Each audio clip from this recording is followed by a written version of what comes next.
Moko kuom jood bura ogol e komiti madito kendo ma ne kod mbii maduong' e od bura mamalo. Jood bura go gin mago ma tinende osenenore ka gima obalo kod chung' mar winjruok mar broad-based kendo thuolo magi ochwal ne jood bura mamoko. E lokruokego, jaod bura ma Suba South Karoli Omondi ogol kaka jakom mar komiti marango yore mag keto mwandu.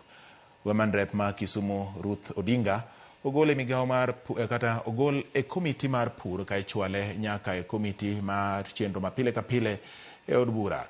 Jaod bura ma Kitutu Churches South Anthony Kibagendi ogol e komiti mar keto mwandu kendo thuolo mare okaw gi Boyd Were ma Kasepol. Moko kuom jood bura ma siro Rigathi Gachagua bende oyudore e tago maliet. Committee sit to a lesser one, Mr. Speaker, so that you get to know that it is the party that rewards people to sit in committees. Honorable Karoli Omondi, last week, Honorable Speaker, and I did state it here on Thursday, went on national TV to threaten this House that we want to remove him from a committee. I don't know for what position. I am not involved in ODM affairs myself, Honorable Speaker.